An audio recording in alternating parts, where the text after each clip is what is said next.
Right on, right on, right on, yes. Whiskey Pig Saloon. Whiskey Pig Saloon. Oh yeah, man. I happened to watch 3 episodes of One Piece live action for this time around. And before we go to Pokopia, we're gonna talk about One Piece, the live action show. I've just woken up, by the way. The season 2 episodes 3, 4, and 5. Oh yeah, man. Yeah, cause it's pretty much the Whiskey Peak stuff and a little garden. So they're saving the last 3 episodes completely for Drum Island, which is going to be great. Oh yeah, man, yeah. But first, we gotta talk about this episode, so. Oh yeah, man, hopefully my voice will last, but yeah, we'll keep the Pokopia part a little short, because I don't want to be playing too much, like story events in that, if I'm taking my time to yap about these One Piece episodes, but yeah, we'll get to it. So, anyways, starting from where we last set off, we did the things with the Laboon in One Piece, and we set off, and after the promise about, don't you hit that wall on that hand, man. Don't you do it, you'll lose that pirate mark on top of your forehead. And also the tic-tac-toe game that we played together. Oh no. But yeah. The first scene, we see Zoro having PTSD about Mihawk as he's trying to train, and he's just not good enough because he's not doing like, well, real battles. He's just like swinging swords and training and trying to get the mental image. But how he gonna do that when he has no like proper experience, man? So Zoro really wants to fight someone. And yeah, then we get some Sanji cooking. And Sanji and Usopp just goofing around, which is real nice, because that's kind of what they were doing in the manga / anime as well. Like, it was always Sanji and Usopp goofing around, man. But yeah. So we didn't really get to experience the Grand Line weather, because it's more like Nami coming in and out saying like, oh man, first it was sunny, I was sunbathing on the deck, and now there's like pouring rain. So she comes in to get the raincoat for herself, and then like after 2 minutes she comes back, oh man, this snow is insane. It was first raining and now there's snow outside. But we don't get to see it. But then there was a nice shot of Usopp going to the window and he's like, there's snow! Yo, I'm gonna go build a snowman! And the Sanji like starts to scrape snow off the like pole rails to make like a sherbet, and it's like, okay. You know, like, just scrape it off the like the rails that are like filled with like seawater and whatever you might have on railings, yeah. Yeah, very, I guess it's gonna get like, well, I mean, he's using it for sherbet. He's not gonna like cook the snow. Are you sure? I guess he's sure, yeah. Or maybe he's just not cooking it for like Nami or something. He's giving it to the boys, so he doesn't care how much like bacteria could be in like freshly fallen snow on top of the ship's pole rail, yeah. Holy. Anyways, I mean, you know, it's fresh snow though, so you know it should be clean. Maybe, who knows? I will need that though. But anyways, yeah. So the Miss Wednesday and Mr. Nine from the Laboon episode are still on our ship, and Luffy is just eating in front of them, as Luffy does. And yeah, we actually get some Mr. Nine lore, which I think Oda might have said it at some point. But apparently the reason why Mr. Nine wears a crown is because of childhood trauma, yeah. That was interesting to hear, but I think it is something that Oda has said before, but I just didn't remember, so I was like, oh, interesting. Yeah. And then the Luffy sets Miss Wednesday free, and everyone else was like, hey yo, Luffy, there's an assassin right behind you, why is she free? And Luffy was like, oh, you know, I trust my gut. And meanwhile, Mr. Nine is still gagged and bound, yeah. Oh, poor Mr. Nine, man.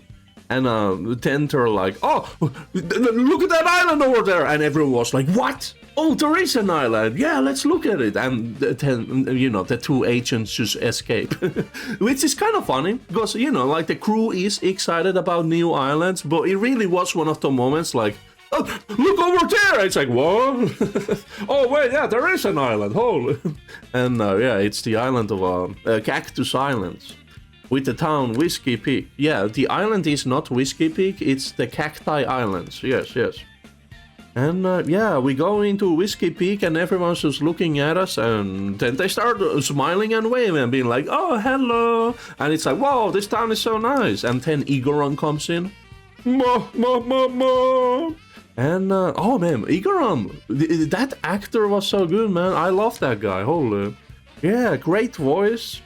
And we also got to see Miss Monday, who wasn't actually...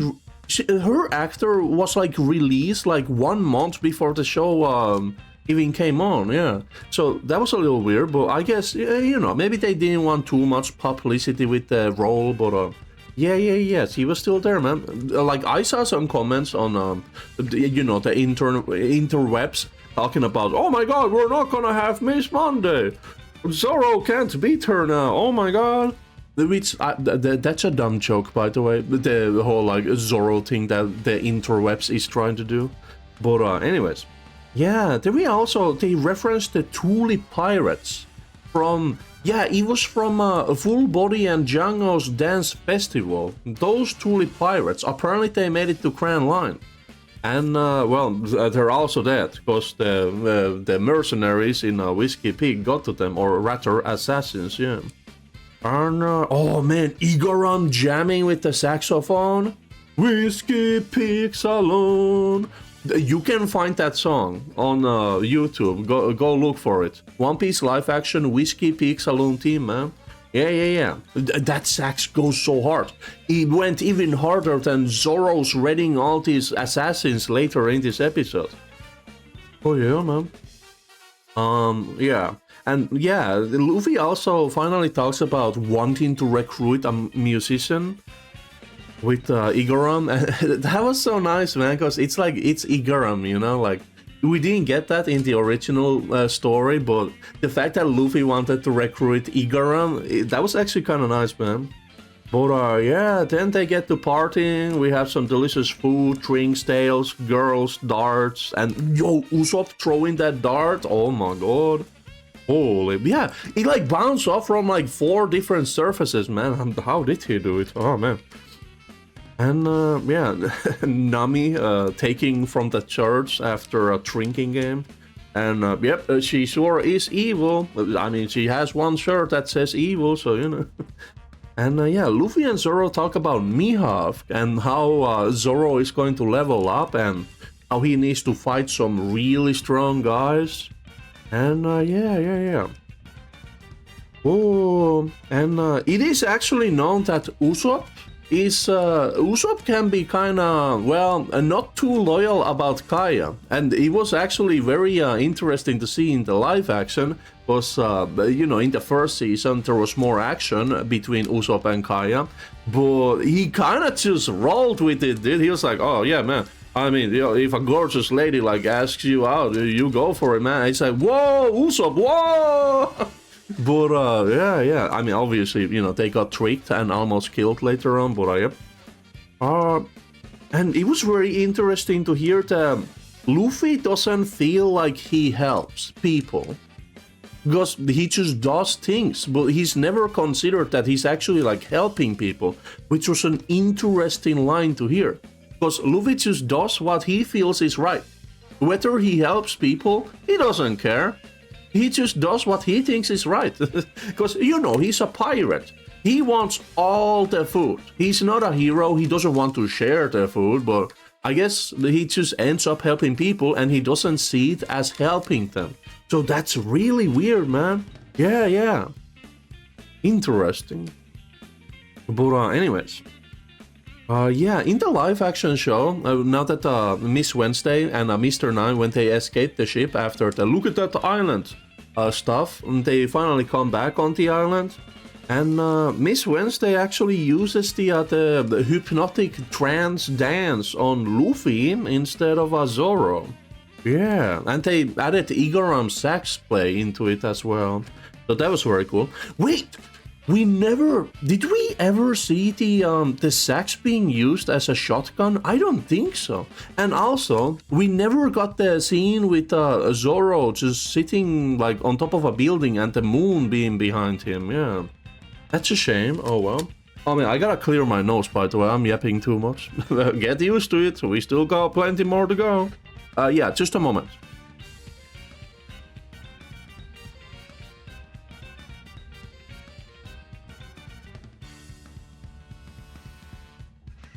Oh man, yeah, this flu is still going. I mean, you know, it's not like I'm actually sick or anything, but yeah, I'm still calling it a flu because I've never had anything like this for the whole winter season. Yeah, it's not even spring yet. We still have like snow and ice on the ground with plus Celsius. Oh man, it's +5. Oh my god. Yeah, that snow won't be there for too long, I hope. Oh man, then it's gonna turn into lush and oh yeah, that's great. Yeah, just slushy ice on my boots. Very cool. In my boots, I mean. Yeah. And then they're gonna throw all those pebbles on the roads, on the iced roads. And then those pebbles will go into my shoes as well. And then it's both slush and pebbles in my shoes. Oh yeah, great to be a walker, huh? Anyways. What else? Yeah, we got the graveyard reference. Don't go to the graveyard. Or don't go to the cactus, because it's actually a graveyard. And finally, the Zoro action begins. Which was actually very interesting to see, because over the course of the... How long was that combat scene? Like when Zoro's actor Makenu said that, oh, there's going to be much more Zoro, he wasn't lying. Because it was like a 15-minute scene of Zoro killing 100 people. And you can even count it. And they even start to count it at... it started off as like 44 or 40, right? You can count all the people Zoro knocks or slashes down, and it is actually 100. I love that they did that, because I don't think in the original anime we actually get like 100 people, but the fact that they did do that for this show, that's amazing, man. Yeah.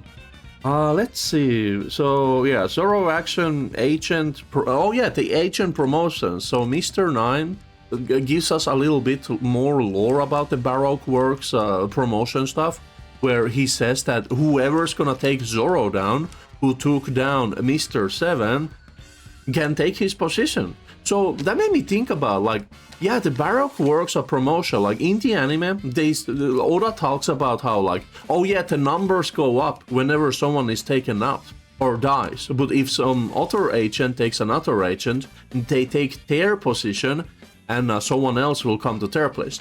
But he sometimes talks about like the numbers like increasing if like one of the agents like actually die from like outside causes. And I feel like that just doesn't make any sense. So the way how they're doing like the whole like promotion system, that whoever takes them out gets to take the other agent's place, I feel like it's just like taking that, it just works out better. And like the numbers who are on Baroque Works already, like the frontier agents and the officer agents, I feel like they just don't like, maybe they never get like promoted if they're already on that position, you know, like the top 13, yeah. But yeah. Because it would be like they have like tattoos on their face. Like, oh, Mr. 7 had a 7 tattoo on his face. Mr. 9 has, well, Mr. 9s, you know? But yeah. Like, how would a 9 be tattooed into an 8 and then a 7? Like, it just doesn't make any sense, man. But anyways. Yeah. But we'll probably hear more about the Baroque Works, you know, the system from Vivi. From Vivi during the other season 3 with Alabasta, or could be at the end of this. No, I feel like it's at the start of Alabasta. Yeah. But yeah. Zoro actually got tricked by the nun. He didn't like get them immediately. He stopped. Which shows that Zoro is still like susceptible to being tricked, yeah. Whew. And yeah, I did enjoy that. It wasn't all good for him. Like, he took a couple hits on the get-go as well, man. And flew through a wall a couple times, yeah. So that was fun to see, man. The whole combat scene for like 20 minutes, I had to go back and just like reload this. I had to see the action being done there. You know, the technique, and if there's any funny wire stuff going on, yeah. But I also like that every now and then when Zoro like took a break, he would get the Mihawk PTSD of him like talking to him. Like, oh yeah, 40 assassins, barely. But yeah. That's a very cool addition. You know, Mihawk for every season, yes. Zoro needs to think about something. Oh yeah, it's Mihawk. But yeah, we'll probably get that in season 3 as well, because he's still thinking about how to get stronger in that one, yeah. And yeah, the countdown, like, oh, if that was 40 assassins, if you don't trust me, go back and confirm. And even Mihawk was like, by my count, that was 40 assassins. Yeah. Oh, and that one move where he slashes one of the guys down and he's like crawling on the ground and he prepares the onigiri for that guy. And he's like, no. He just slashes him into like 5 other dudes. Holy, that was so good, man. But yeah, the choreography for the fight was amazing, and after like you see the whole bar later on, it's just filled with bodies, dude. I mean, he didn't obviously like slash everyone, so they're not all dead, but holy. Yeah, a couple times Zoro went through a wall, and he actually after Zoro flies through a wall, he actually ends up saving Sanji and Usopp. Which is, yeah. Oh, the suspension bridge. The moment Zoro stepped on the bridge, I was like, oh no. Don't you follow him there, dude. He's gonna cut the bridge down. And that's exactly what he did. Holy. And yeah, they had a couple more prominent characters out of the assassins, like the Underkeeper, yeah? Underkeeper, Gravekeeper, whatever. And the bakery shop guy who wielded a giant mace. Yeah. What else? Yeah. But man, there were some couple brutal knockouts though, like people falling from like the top of the saloon and hitting their heads against tables, and holy, yeah, like the whole like choreography, it was intense, man. Like, they did some good stuff with that, yeah. Oh god, my voice, please. And yeah. Yeah, when Miss Monday was revealed not to be a nun, and she punches the card at Zoro. Oh, yeah, the Baroque Works cards, yeah. That was funny. And the card actually flew at him and he had to like dodge it, yeah. Yeah, the soundtrack was going nuts. Yeah, they were doing the live action Zoro theme from like, well, we hear it more on season 1. But yeah, yeah, I guess the song goes like, yeah, something like that, yeah. Yeah, the Mr. 9 and Miss Monday teaming up. Oh yeah, that was some good tricks, man. Yeah. But yeah, I guess there were 100 assassins on Baroque Works, but technically since Igaram isn't taken out by Zoro this time around, I guess Mr. 9 counts towards the being 100 in it, yeah. But yeah, and you can, yeah, once again, you can count it. If you want to count them all, you can do it. I wonder if there's a video about that, where each casualty has a number. Someone should make them, man. Could you make it? No, I don't have the skills for that one. But yeah, that's about it for the fight scene. And again, it's like 15-20 minutes, man.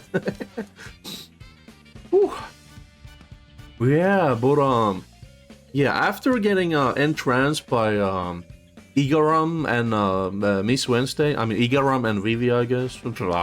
Yeah. Luffy actually, the reason why he snaps out of the trance and gets mad, it's not about like, oh, Zoro, you killed the people who gave us the food. Oh yeah, we never got Luffy versus Zoro. Oh my god. One of the stupidest ideas in the show, man. We didn't get that? What? He actually gets mad when Igaram and Vivi say that, oh yeah, let's take their ship. And he's like, no, not my ship, that's my ship. But yeah, the ice cream van chase where Igaram is like just pedaling the van and Luffy's like after them. He's on the windshield like punching it like, not my Mary, no! And they're like, holy. But yeah, then the Mr. 5 team catches up and they kept the nose fancy. The exploding, well, it's not from Mr. 5, yeah. Oh boy. And yeah, Igaram actually, Igaram stands up and protects the whole crew and Vivi with his own life. And this time around, there was no weird giant nuclear explosion that takes out Igaram when he escapes on the ship. Oh, I guess we didn't get the cross-dressing Igaram, huh? Because, well, because in the anime, in the manga, that scene is a little weird, because it has nothing to do with Robin's powers. Because in the manga/anime, Igaram basically escapes with the ship while holding decoys of the entire crew and Vivi, while dressing up as Vivi, I guess. Well, I guess one of the decoys is now Vivi, actually. But, after he sets sail, and he's like in the horizon, his ship explodes in like this giant like nuclear blast. And then they show like Robin's hands like doing something before the blast, but that makes no sense. I mean, Robin is on a boat, and I feel like the way how that would work is that Robin probably got close enough to Igaram's ship, and well, you need to have like some kind of bomb, right? So he was either planted on the bomb beforehand, or he was planted on the ship beforehand, but then what's with the arms, huh?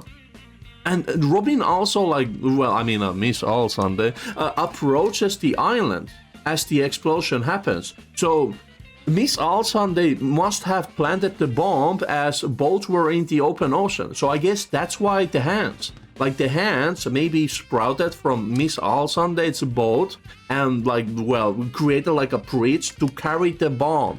Bomb has been planted to the Igaram ship. So the reason why in the manga/anime Igaram survives, because he probably noticed the hands coming towards his boat and dropping the bomb up, and he's like, oh shit, I better jet, and then kaboom, and everyone's like, oh my god, Igaram's dead, how did he survive that? Anime, this makes no sense. But I got it all down. He noticed the hands first, and then he jumped into water and dove down. Because, you know, like when explosions, when they happen, especially on top of a physical object towards water, the blast of the explosion gets slowed down by the physical debris into the water that's blocking the way of the blast. But if an explosion happened in open water without any physical debris being in the way, that would be bad. But since the boat was in the way, Igaram survived the blast because he didn't get blasted, because the boat protected him after he jumped down into the water. That's my theory. If you want to hear my... Holy man, I'm actually losing my voice already. If you want to hear my theory for how Pell survives later on, you'll hear that with Season 3. Mamma mia! Oh man, this is what I'm talking about, dude. I just woke up. I've been having this flu. My voice is not working. I'm yapping about One Piece. And this is only the first one. I still have two other lists here, yeah. Okay, anyways.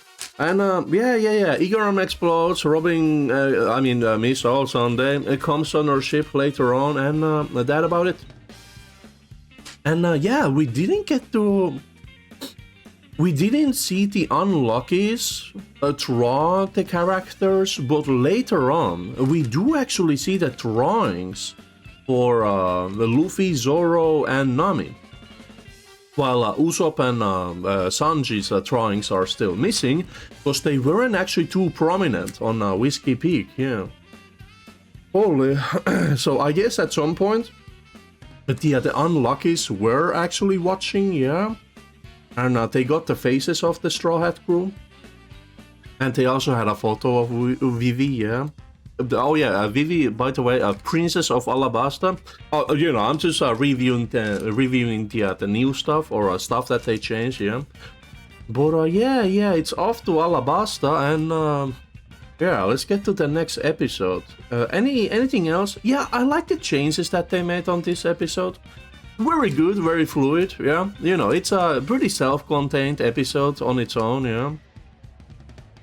Oh, let's see. Man, what did I write here? Mr. 9, Arrow, Igaram. Oh wait, oh yeah, Mr. 9. Oh yeah, there was one final scene with Mr. 9, because before they went to talk to the other people on the island, Mr. 9 and Miss Wednesday had a scene about like being partners. Like, oh man, I'll tell Mr. 8 about our adventures, you'll trust me because you're my partner, right? And Mr. 9 was like, yes, in fact I do. And later on, the Mr. 5 team was talking to Mr. 9 like, oh, you're gonna help us go get these guys because they're the people who know about our organization, and you gotta help us to get them, and you gotta help us. And Mr. 9 was like, no, she's my partner, man, I can't help you kill her. And then he gets, well, probably killed actually, but who knows, man. I mean, well, seeing these 3 episodes, a lot of the agents did actually get killed, so I'm guessing we are not going to prison with them, right? Oops. Oh well, happens. I mean, they could still be like, you know, alive. I mean, well, Miss Monday... Oh yeah, Miss Monday didn't get a chance to protect Vivi, huh? Oh damn, yeah, they missed out on that. Because that was really nice in the original story. Oh, interesting. Yeah, because in the original story, both Mr. 9 and Miss Monday, they try to stall the Mr. 5 team with their own lives, and they get, well, instantaneously taken out, but at least they tried, you know?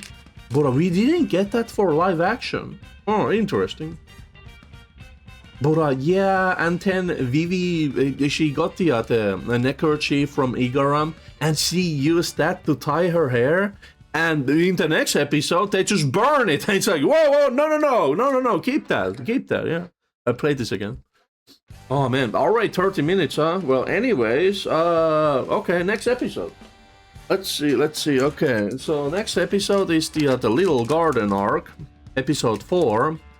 Yeah, so Miss All Sunday on the ship disarms everyone just like in the original story, yeah. Whew, but we don't get to see her giant turtle. She does jump off the ship, but we don't get a glimpse of her giant turtle. Banshee, was it, or something like that? Yeah. And one thing that I do gotta say is that, well, in these episodes, we didn't get too much sailing in between the islands. Now, I know, no, we gotta get to the action. One Piece is all about the action. But I want to see them chill the fuck out, okay? Hold it. Yes, I want more sailing in between. I want to see the weather of Grand Line. Oh yeah, also in previous session when I talked about One Piece, I completely forgot to mention that we didn't get to see the Calm Belt or the giant sea monsters, the Sea Kings. Yeah, that was. I feel like we should have at least seen them in like the horizon or something. Yeah, that was a missed opportunity, man. And you know what else? I gotta clear my nose again, so give me a moment, yes.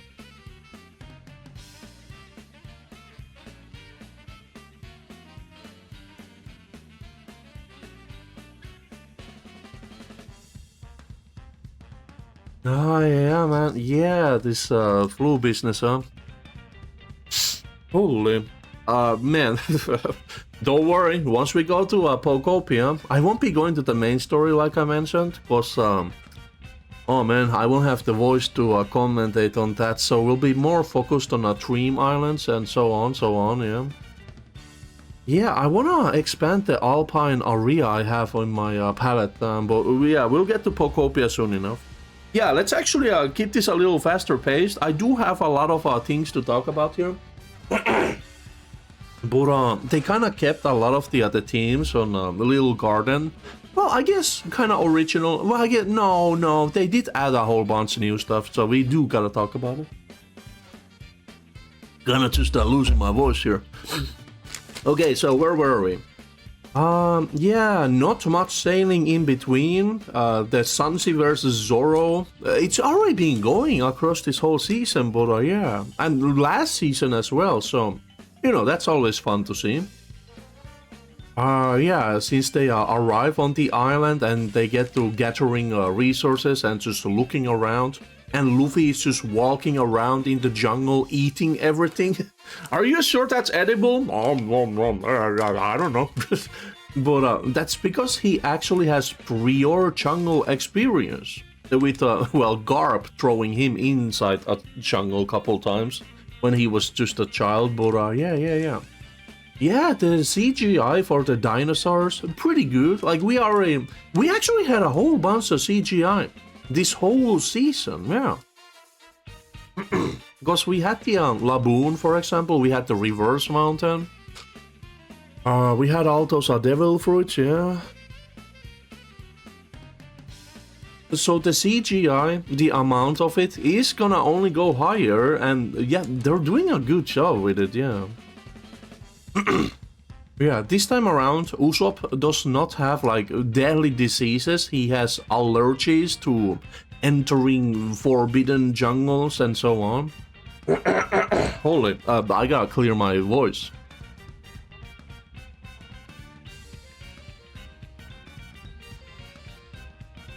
Oh man, summer and dry air can't be here soon enough, man. I'm telling you. All this air moisture. Actually, in fact, let's check how much air moisture we have, humidity in the air. Oh, what's that? 90%? Yep, I kind of knew it, yeah. Anyways.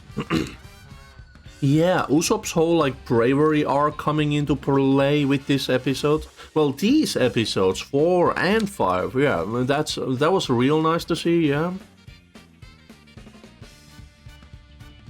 Oh, yeah. I guess in the original story, we got the narrator talking about that one, like, a book writer's lines about Little Garden. We didn't get any of that stuff in here.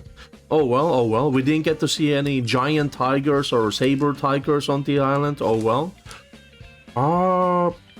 A giant flying lizard didn't try to snatch Sanji. Oh well. But yeah, then the giants come in, another set of CGI, yeah. Man, I'm losing my voice here, oh my god! But yeah, we'll keep this short, yeah, let's go. Yeah, the giants look great, but yeah, you can definitely, I feel like some of the costumes look great, but some of the, like, additions, like their noses, for a Proggy, for example, it looked a little too fake. The nostril parts, and I just couldn't keep away from staring at it, because it just bothered me, the nostril parts of his nose, his fake nose. But I feel like the voices as well, I mean, you know, when a giant creature speaks to you, I feel like that's what they would sound like, but I feel like the voices were a little off for the giants. Because Broggy was to and Dory was to you know, but I feel like, yeah. I feel like the voices, I wasn't too big on the voices of the giants, man. But then again, yeah, it wasn't bad, I just didn't feel it. Yeah, that's what I feel like saying, yeah. Yeah, not that they were bad, but me, I wasn't personally a fan. Too much, yeah. Anyways, so when Proggy arrives on the ship and he's like, do you got any ale on your ship? And Usopp is pointing and Nami is like, oh yeah, that barrel over there. and the Brocky takes the barrel. Yeah, they messed up the CGI there a little bit, because I saw some weird movement with the barrel when he picked it up, and I was like, wait, what? And I looked at it again, and it was a little weird. So yeah, they they didn't cover that one up. But he breaks the barrel with his thumb, which is something he does in the original as well. And he drinks the whole barrel, and it's like a shot glass, But then he breaks the barrel in his hands. Why did he break the barrel? I feel like when you're on a ship, when you're in the middle of the ocean, you're not gonna get like, oh yeah, look at that new barrel floating in the ocean, let's pick it up, Like, no. You have your supplies, you have your essentials, and then you have the things that you keep your supplies in. Don't break that! Why did Proggy break the barrel? I would be mad as hell. I would be pointing at the China. Yo, why'd you break it, dude? Yo, what the fuck? I need that. Give it back. Put it back together. I'll give you hammer and nails. Put it back together, huh? Man, why he break it, dude? These goddamn Swedish Vikings just breaking stuff. My god, man. I'm Finnish, by the way. We're not Vikings. Finland, Finnish people, not Vikings. Remember that. We're trading nomads, yeah. Whew. Hunter-gatherers, yes. So, anyways. Oh god, my voice. Yeah. The scene with Luffy and Vivi with the dinosaurs, Broncos, whatever SARS, yeah. Raki, Bronco, is something. And yeah. Vivi actually talks about Karoo in these episodes. Because Luffy asks, well, what do you write in your country? And Vivi is like, giant ducks. And Luffy's like, wow, I've never met a duck giant enough for me to ride him. And she talks about Karoo. So, in the original, we would have already seen Karoo at Whiskey Peak. But in the live action, we don't. And I feel like that makes so much more sense. Because if a blue-haired princess comes from Alabasta to Baroque Works with a giant duck that's only native to Alabasta, the supersonic spotted billed ducks, or the spotted ducks, or whatever. I feel like that's too obvious. Like, oh yeah, you're the princess of Alabasta. No. You mean the one with blue hair rides a giant duck around that's only native to Alabasta? No, that's not me, man. That's not me. Huh? But it makes sense that she would have left Karoo behind. Because in Season 3, we can get Karoo on one of the episodes where, they try to cross the Shandora River in Alabasta. And the spotted supersonic bill ducks coming, and it's like, yo, our rides have arrived. And Karoo can be there. Oh my god. Yeah, that's so good. So we will get Karoo in Season 3. This is confirmed, because Vivi talked about him. Nice. And the other info about Vivi, real nice, yeah. Sanji and Zoro kill a T-Rex. Sanji breaks its neck and Zoro slashes its heart. Double KO. Who win? Who knows? Well, technically Sanji wins. Because he broke the dino's neck first. And then Zoro slashed him. So Zoro, a little slow on the draw, man. Sanji wins that one, yeah. And then they start to change the story a little bit, where instead of using wax figurines of Luffy and the gang, they actually let Miss Golden Week take over and use her magical paint, which is not a devil fruit. That's still not a devil fruit. It's magical paint. Well, they talk about like she uses, in the original format, they talk about her using paint as a form of hypnosis, but this time they actually talk about it being magical. So we still don't know, like, wait, yo, where'd you get that paint, huh? Oh, I'll never tell you, says Miss Golden Week, who was also like really creepy in this show, dude. They made her so creepy in this show, and I love it. Holy. But yeah. And this time around, from the color strap magic paint, we also got to see like some kind of effect on the characters' eyes whenever they were controlled by the paint. Yeah. Yeah. Dory, Procky, impressions. It was a lot more nicer meeting. And yeah, we didn't get to fight any of the giants, or Luffy didn't get to fight them. Yeah. But they were a lot more nicer. I mean, you know, Nami and Usopp thinking that, oh, Broggy is gonna eat us for dinner. And Broggy is like, what? I don't eat humans! Humans? Yeah! It's like, oh, damn, I'm sorry. But yeah, Usopp talks about... Well, Usopp lies to Procky about trying to distract him with his tales of bravery, and he talks about a giant mole monster and how he used a 5-ton hammer to whack her up real good, which will happen in Season 3 actually, except the 5-ton hammer. It's not actually 5 tons. But yeah, that was a nice reference. I hope we still get that fight though, definitely. But yeah. Ooh, mama, Amiibo. I mean, yeah. I'm waiting to see if they're gonna change any of the fights, or even like any of like the characters fighting other characters, like the combinations. That would be fun to see, man. Oh man, my nose is so destroyed. What's the word? What's the word I'm looking for? My nose is what's the word? It's not congrated, but yeah, my nose is plucked off. Yeah. Very hard to speak and breathe at the same time. Yeah. Anyways, yeah. Usopp lies about the future. Nicer first meeting. Mr. 5 ship sporting his goggles or glasses, I mean. And yeah, I guess the Mr. 5 team did have additional costumes from their side story, for example. And I like that they were using it here, but holy, Mr. 5's utter fit. I wish they kept at least the original hairstyle from Whiskey Peak, yeah. But they do joke about it, like, he's like basically wearing boots up to his ankles or his shins. And he's wearing like these pink shorts, a freaking cravat, and then a long pink coat. And even like no shirt. And even Miss Valentine was like, you do know you can take your coat off. And he's like, no, it's part of my look, okay? Yeah, man. Wow, the fashion disaster. Or maybe, well, if you look at the latest hot tea culture, they're like wearing like freaking like darts targets on them, dude.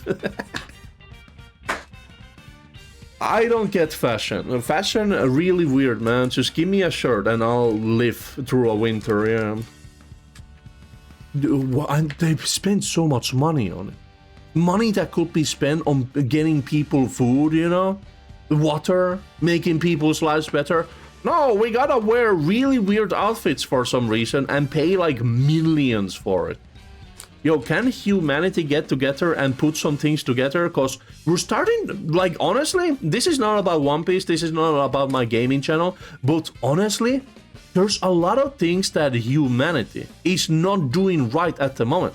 And we're starting to reach a point, if you've ever seen the news, there's a lot of bad things going on in the world. And not only that, but our planet is also suffering greatly from these current events. We're starting to reach a point where all of these nice things, we gotta get rid of them, because some people, they don't handle them good. Like, they're misusing all of these resources for things that we really don't need, dude. And there's a lot of people suffering out there in the world who could be using those resources instead. And it's getting bad, man. Like, if you look at this planet, if you read the news, you know, international news from multiple sources, it's getting real bad. Let me tell you, man. I drop these information bidlets here and there on my videos. It's getting real bad, man. You should start to read news, man. Anyways, see what your eyes will see. Because I've seen a lot of things with my own eyes, and it's not looking great, dude. Anyways, you know, as a human person living on this planet, yeah, so One Piece. Anyways, let's focus on the nice distraction from life. Yeah, where was I? Yeah, the Mr. 3 team introduced as psychos makes sense. A man who uses wax to entrap his victims and have their like screaming faces on as he turns them into living statues. Well, dead statues, I guess. And a little girl who controls people to be part of her like picnic and then like forces them to drown themselves. Yeah, they're a little psychotic, yeah, this time around, yeah. But I like that. They kept it way more serious, yeah.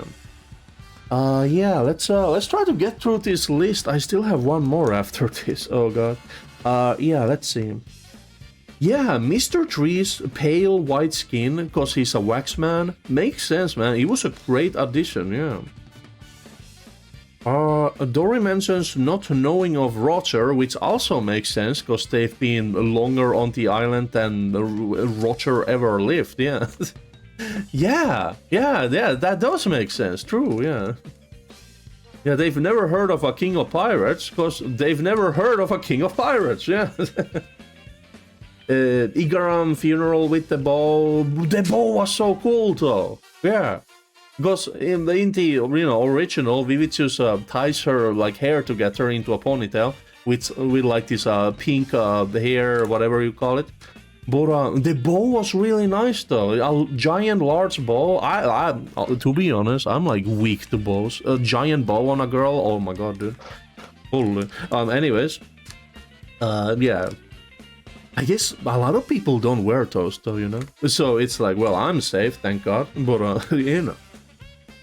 Yeah, it's like wearing capes, you know? Like, we don't really wear capes anymore. What happened to that, huh? Like, do we need to? No, not really, but, you know. Where's our cloaks, you know? Anyways. While my voice still lasts, let's see. Semla mentioned Elba floor with a Brogy. Oh my god, my voice. Yeah, we gotta wrap this up, man. Okay, here we go. Yeah, the duel begins with honor and conviction. It's not about hatred, says Usopp, yeah. True.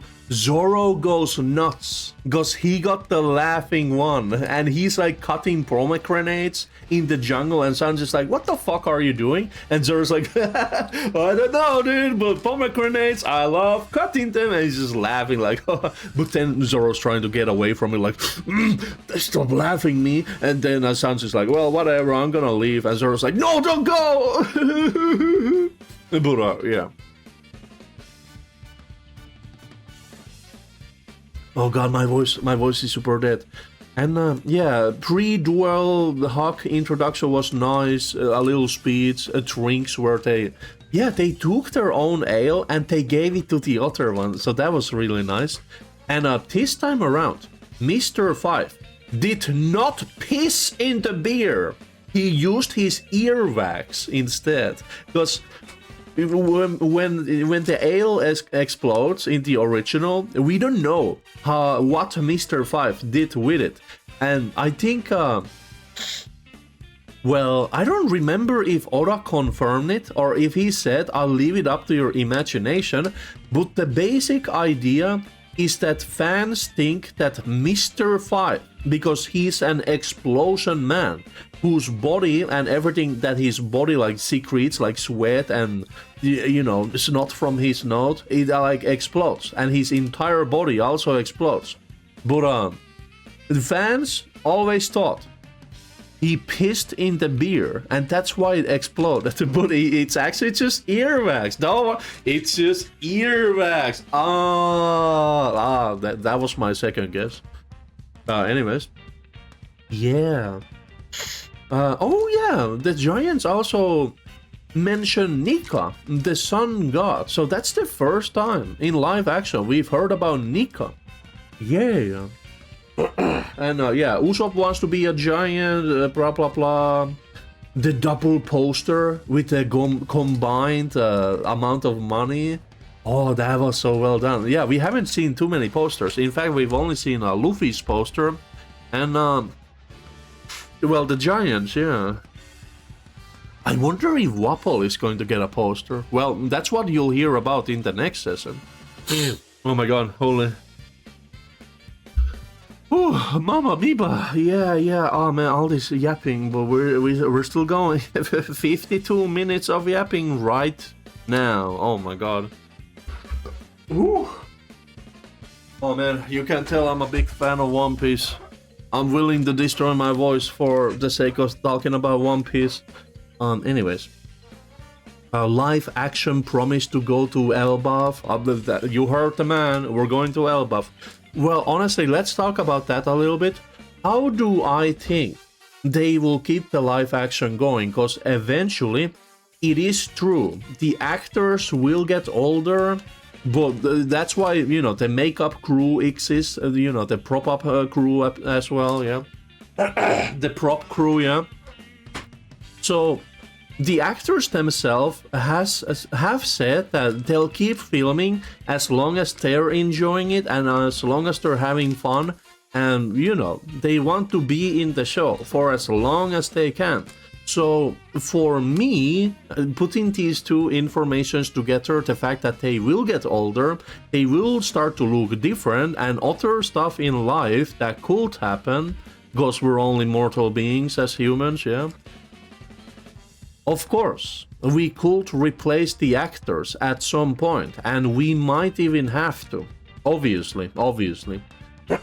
But if this current lineup, if these current actors, if they could make it all the way to Marineford, and what happens after that, we can have the time skip. And I feel like that would be the best point, to get new actors for the entire crew, to be honest. And maybe like the whole cast, yeah. Because, for example, Garp's actor, I do love him. I really do. But he especially, he's only going to get older. So, I mean, obviously we won't get too much fight scenes with Garp until, well, later on. So, eventually, we are going to need a new Garp. And I feel like that's the closest actor who's like at the point where we might need to get a new actor, yeah, from like the main cast, you know. But yeah, if we could make it to Marineford, it will make sense. I mean, Oda has talked about that he has ideas for how long he wants to keep the live action going, but never say ever, or never. I mean, oh yeah, whatever, that one Canadian song where some scumbag sings it, yeah. But anyways. Yeah. Actor replacement might be a thing that happens later on, but it all depends, man. It all depends. But yeah, this time around, it wasn't Dory who exploded, and also Dory doesn't fight Luffy. But this time it was actually Brogy who explodes. And yeah, Nami also got taken in by Miss Golden Week, and also Luffy too as well. Yeah, Luffy got the sad one. He got the blue paint. Yeah, where is that? Oh wait, no, I think that. Oh yeah, that's actually next up. Yeah, yeah, that's in next episode. But Nami got the green one, which is the calm paint. And yeah, her actor was just completely passed out, dude. She was just laying on top of a rock and just swinging her arms like, yeah, woo! That was funny. But yeah, at the end of the duel, once Proky's barrel bomb explodes inside of him, he actually gets like gutted by the sword, which is kind of brutal. And that's not like oh, you know, the sword was too dull. No, the sword went through his body, dude. Well, I guess Dory missed all the vital points, but that was still kind of brutal to see it though, yeah. And yeah, Mr. 3 says, all according to plan. Plan means Keikaku, translator's note. And yeah, pretty good changes. Oh yeah, the blue paint. So that was at the end of this episode. Luffy gets hit by the blue paint, which is for sadness. And it comes into play in the next episode. And yeah, Mr. 5's What Up was pretty good as well. And yeah, that's the whole episode of this. And then Dory goes into the cave. I have like a small snippet of paper here because I ran out of space on my first note. Physical notes, by the way. Yeah, Dory goes into the cave to talk about the 4,000 duels and so on. And he marks one victory. And that's when he gets captured by Mr. Dream. And yeah, then at the end of the episode, we see Vivi waking up. And she's also captured with the rest of the crew. There you go, big man boss. I still have one more episode to cover, huh? Should we change this team? Yeah, let's get this team out of here. Oh yeah, we're only gonna do a little bit of a Pokopia today. Because my voice is there. Let's see. Yeah, let's play this one. Yeah, okay, there you go. Oh my god, my voice, please.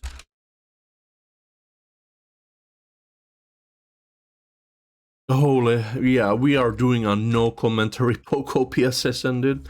Okay, so final episode for today, which I actually watched after going to the store and right before sleeping, yeah. Oh man, I can barely hear this. Oh yeah. Yes. This is Don't Upset the Navigator from One Piece by Warrior Street. Okay, so real fast, episode 5. The paint power done well, yeah, the FX for it, yeah. And yeah, it's still not a fruit power, it's a magical paint. Mr. Tree logo went insane, yeah, that was great. Because they gave him, oh yeah, the One Piece logo for Mr. Tree, that's right. Yeah, which I haven't even mentioned, because the previous logos were like, it was the first episode on season 2 was for Roger, which was, you know, pretty standard. It had a nice red tint to the background as well. I like that they're keeping the unique logos for each episode, yeah. And episode 2 was for that was for the Rum Bar Pirates that we talked about. Episode 3 was for that was for Igaram, right? Oh, that was good as well. And episode 4 was for the Vikings, yeah. Warriors of Elbaf. And episode 5 was Mr. Tree, and that's my favorite logo so far. Yeah. But anyways. Yeah, the whole Miss Golden Week being a freaking psycho. And she even scared Mr. Tree because she was a little too close to him when she got angry. And Mr. Tree was like, oh shit, I made my mistake, man. And he like jumped away from her because Miss Golden Week still needs to paint the actual like physical body of her targets, you know? So that makes sense, But yeah, I guess we didn't really get any of the jokes that happened with the Barrack Work agents during Little Garden in the original cinema, in the original media. Like the Miss Golden Week being too lazy to get up to get her own cup of tea, so Mr. Tree needs to give it to her. And the other, like, Mr. 5 team drinking their tea too fast and asking for seconds, and Mr. Tree is like, no, you gotta drink it slow and enjoy it, man. But yeah, we didn't get any of those jokes, which is kind of a shame, man. Yeah, when Usopp finally finds Luffy crying on the beach, crying at the corner of the nightclub, Usopp mentions being like Yasopp and Shanks, which was cool. Oh yeah, man.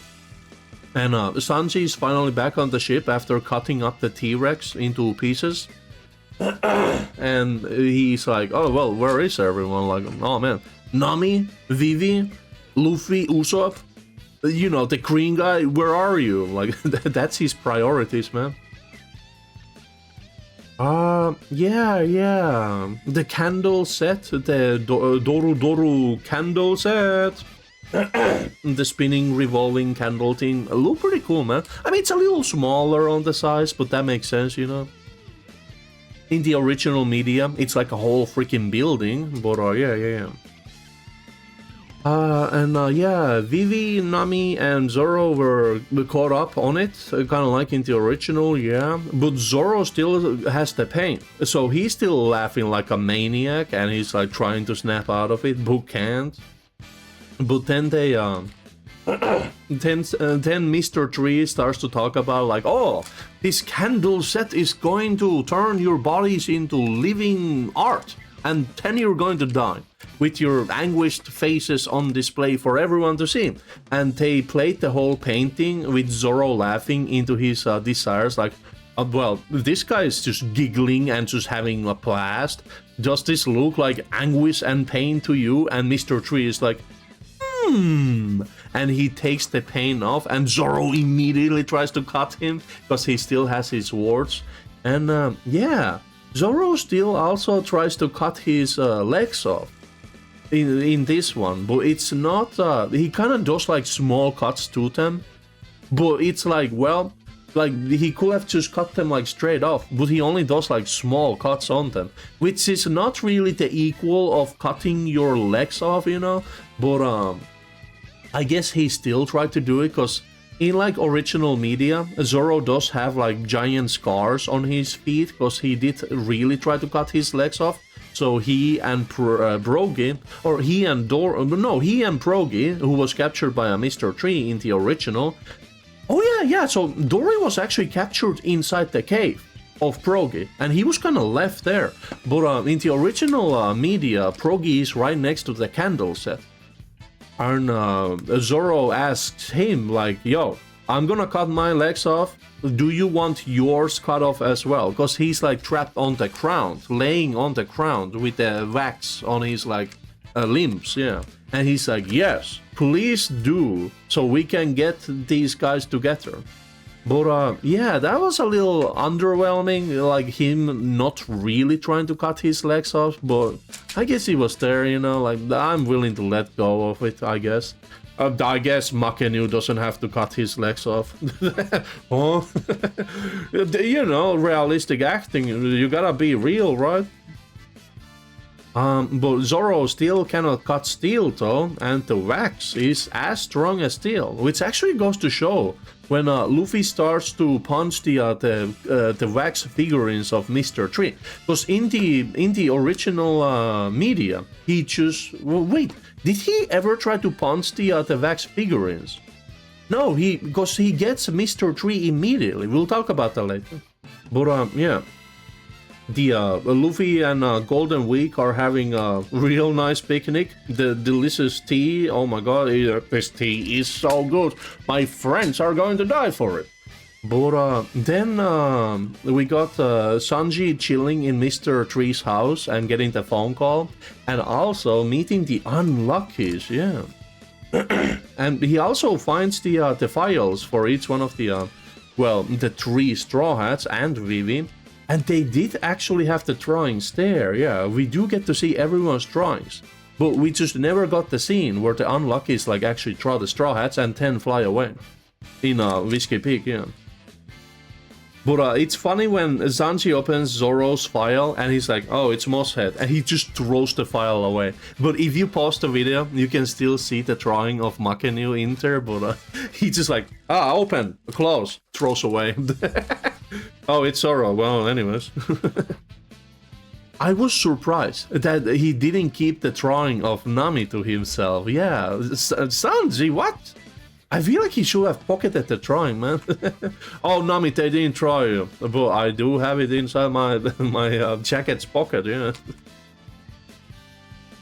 When with the phone call to Mr. Zero, which is the first time we finally got to see like Crocodile's profile, yeah. He Crocodile talks about Miss Friday doing something at an orphanage, which is like, wait, what? Because Miss Friday is a giant vulture that has like machine guns strapped to her, and what do you mean orphanage? And Crocodile said that he hasn't allowed her to eat after the incident at an orphanage, and I was like, whoa. Anyways, yeah, Mr. 13 though. I love that boy. Like he started making like these cute like otter sounds as he was firing the machine guns, And yeah, there was an extended fight scene with him going against Sanji, as Sanji get Crocodile, or Mr. Zero, on hold on the phone, and there's like a chill music playing in the background as they're fighting in the background, yeah. That was a pretty funny scene, yeah. And yeah, Brogy comes back to his senses sooner than in the original, and he has this talk with Usopp like, a true warrior would never say that they have never feared, because they always go into battle despite their fears, and that's what keeps them fighting, so that they can conquer those fears. And yeah, that was a real nice. And yeah, I mean, Usopp didn't get to get Luffy out of the hypnosis, and he doesn't know how to fight the Baroque work agents, so his only option really is to do a sacrifice play, which yeah, that was kind of brutal, man, because Usopp actually gets hit by a fist of 20 kilos, of 50 kilos, and then 100 kilos, and his face got messed up, man. Holy. But you know, it's Usopp, he can handle it. Oh, the great warrior Usopp, he can handle it. But yeah. Yeah, they used some face prosthetics to display the damage later on. Oh, yeah, yeah. And Sanji, well, sadly he does kill Miss Friday and Mr. 13 again, but, you know. I did like Mr. 13, but I guess he's dead, yeah. But yeah, that's true. Crocodile, or Mr. Zero, does actually enjoy working with a lot of animals, because he doesn't exactly trust humans. But in his organization of Baroque works, we'll later on see some more animals being there. And he has a lot of animals, man. Crocodile is an actual animal person. This is true. But he also like loves to eat them as well, but you know. Or wait, did he? Yeah, I think he did, yeah, because in Season 3 you're going to see him hold a whole bunch of banana caters, which are like alligators with bananas on their heads, but he actually loves to eat them as well. So it's kind of like, well, he likes keeping animals, but he also loves to eat them, so it's kind of like, well, you know. Yeah, he's a little conflicted of a person, huh? But anyways. Yeah, we also get some, Wait, who's reading the newspaper? Who was reading the newspaper? Or was it, oh wait, no, it was Crocodile. Was it Crocodile? Oh wait, no. They showed the newspaper to the Straw Hats, or what? Oh yeah, that's why, yeah, Mr. 3, was it? Or was it Mr. 5, who was reading the newspaper?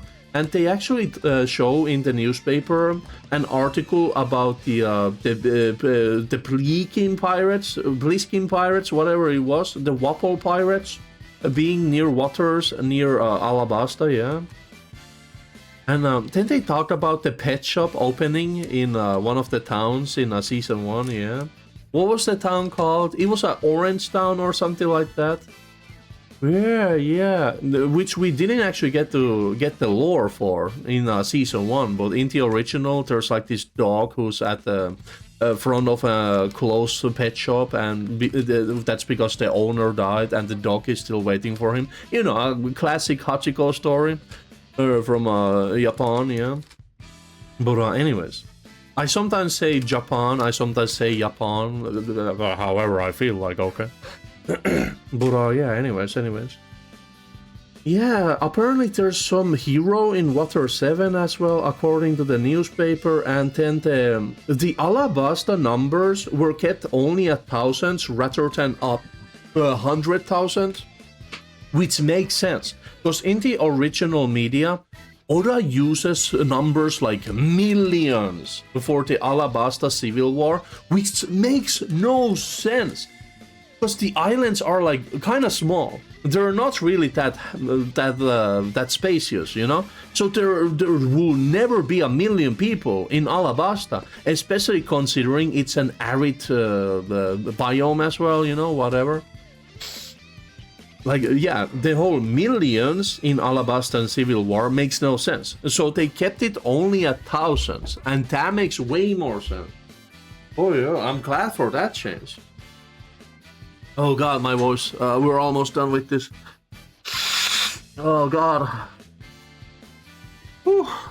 Anyways, so yeah, we are halfway done with this list. But yeah, then Usopp finally comes to the rescue, and he talks about like, oh, in Elbaf they hold like traditional duels, and he manages to trick Miss Valentine into being his opponent.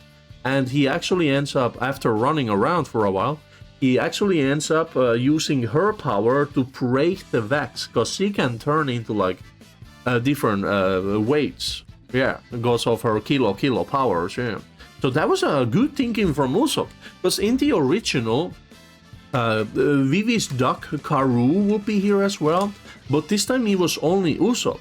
And they didn't use the fire rope strap this time around, where Usopp coats a rope in oil and Karu like spins it around the candle wax set, and then they lit it on fire, and that's what melts the candle. Yeah. So this time they broke the candle using Miss Valentine's weight power, yeah.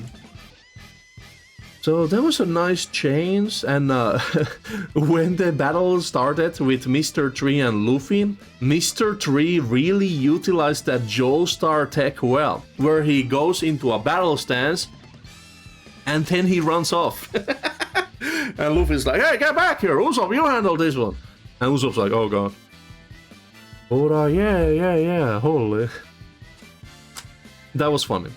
And yeah, good way to handle crew getting loose from wax with the Miss Valentine trick.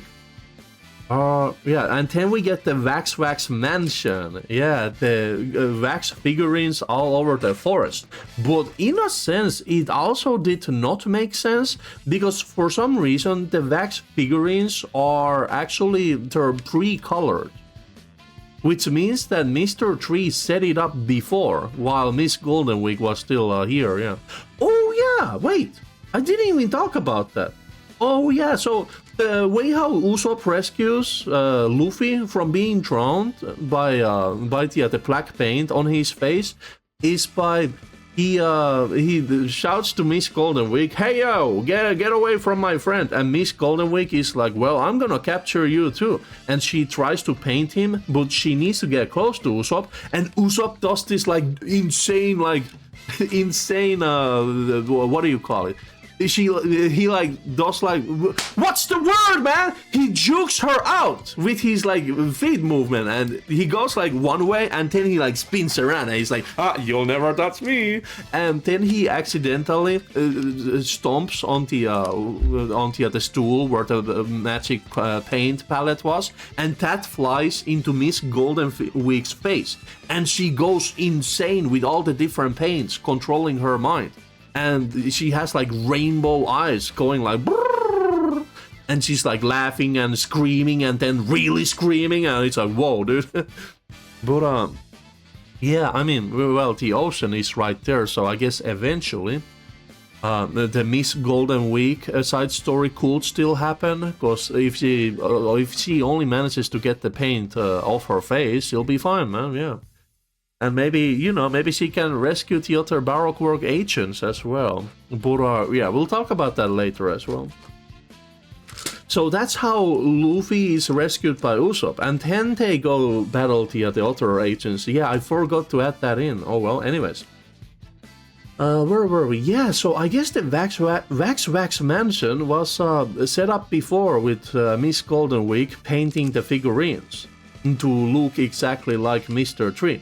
And my gosh, Luffy's instinct sucked this time around, because there's like a whole bunch of figurines, and whenever Luffy is like punching the wrong ones, we do see some cool tricks that Luffy tries to do by ricocheting his fist from one figurine to another, but he keeps like getting hit by this dagger that Mr. 3 throws at him.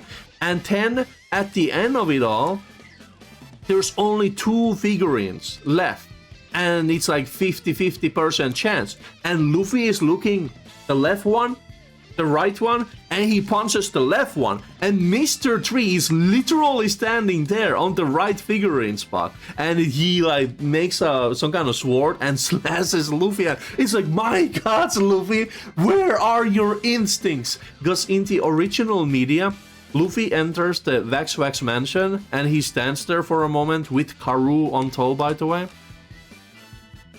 and he kicks one stand right into Mr. 3, and he says, "Oh, how'd you know it was me?" And Luffy's like, "Oh, instinct, yeah." But this time Luffy had no instinct, dude. Holy. But anyways, yeah, and we didn't get to see Mr. 3's giant robot costume, the Wax champion outfit, yeah. Which is well, I don't think we lost too much. It's a little silly, but it makes sense because the wax is as hard as steel, and Luffy basically ends up using Mr. 3's own wax to break the suit, yeah. But anyways. Oh yeah, wait, no, he doesn't use the wax to break the suit, but he does use the wax to break like Mr. 3's other wax creations, which comes into play here as well. But the suit actually gets molten down when the candle set is set on fire by Usopp and Karoo, and that's when his giant robot fighting champion machine outfit melts down. But yeah, we don't get to see that in live action. Oh well. And yeah, Usopp using a Tabasco to get Mr. 5 close to Zoro, who, even though the wax broke, Zoro's leg was still in the wax, so he couldn't, like, well, start fighting, you know? So there was this whole, like, gun versus sword duel with Mr. 5 and Zoro, and, you know, Usopp's Tabasco shot, which Mr. 5 is like, oh yeah, wait, Usopp doesn't even trick Mr. 5 into eating the Tabasco shot. Because in the original media, when Usopp tries to use exploding gunpowder star on Mr. 5, Mr. 5 being a bomb man, his body is immune to being, well, blasted away. So he just eats that, literally. And he lets it explode in his stomach, and he's like, brrr! Oh man, well, that's a low-rate gunpowder you're using. But Usopp actually tricks him into eating the Tabasco shot by saying that it's a gunpowder shooting killing star or whatever. But yeah, in this live action, he uses the Tabasco shot as he's about to get shot by Mr. 5 to get him stumble towards Zoro, who grabs him, puts him on the set with him, and starts trying to slash him. But since he also has the gun, where he actually loads the gun with his own breath, Mr. 5 that is, that explodes, he's trying to shoot Zoro with that in close range, but you know, they have a nice whole choreography fight going along with it, where neither Zoro can cut Mr. 5 or Mr. 5 can shoot Zoro. But eventually Mr. 5 gets away from Zoro. And yeah, how did it go? Oh yeah, he's about to shoot Zoro, who literally cannot move. But then Usopp is like, wait, I got flaming shots. So he shoots one at Zoro, who breaks it into pieces, gets fire all over him. And that's where the flaming onigiri comes into play. And Zoro jumps off from the molten wax set and cuts Mr. 5 down. That's how it ended. Right, yeah.